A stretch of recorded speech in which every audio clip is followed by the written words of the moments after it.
താനെന്ത് തേങ്ങയായി പറയുന്നതെന്നുള്ള comment മിക്കവാറും കാണാൻ വഴിയുണ്ട്. എന്നാലും ഞാൻ പറയാം, നമ്മുടെയൊക്കെ ജീവിതത്തിലെ ഒരുവിധം പ്രശ്നങ്ങളൊക്കെ ഇത് ഈ തെരുവ് നായ്ക്കളെ പോലെയാണ്. നമ്മളെ വിടാതെ കുരച്ചുകൊണ്ട് പുറകെ വരും. പക്ഷേ ആ പ്രശ്നങ്ങളാകുന്ന തെരുവ് നായ്ക്കളോട് നമ്മളൊന്ന് തിരിഞ്ഞു നിന്നാണ്ടല്ലോ,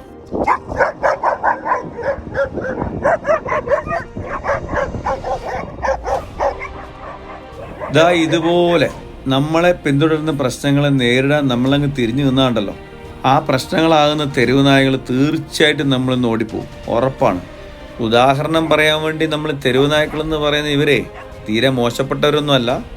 നല്ല ജർമ്മൻ ഷെപ്പേർഡ് മുതൽ സെൻറ്റ് ബെർണാർഡിൻ്റെ കുഞ്ഞുങ്ങൾ വരെ ഈ തെരുവിലുണ്ട്. സത്യത്തിൽ ഞാൻ പറയാൻ ഉദ്ദേശിച്ച ഈ നായ്ക്കളുടെ മഹിമയല്ല.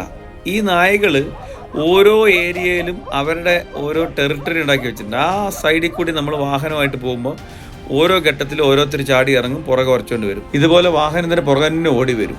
ഇവറ്റകൾ ഇങ്ങനെ വരുമ്പോൾ ഭൂരിപക്ഷം പേരും വണ്ടി സ്പീഡാക്കി ഓടിച്ചു പോകാറാണ് സാധ്യത. എന്നാൽ ഒന്ന് തിരിഞ്ഞു നോക്കി നമ്മളെ വണ്ടി ഒന്ന് നിർത്തിക്കഴിഞ്ഞാൽ പിന്നെ അവർ നമ്മളെ പുറകെ ഓടൂല.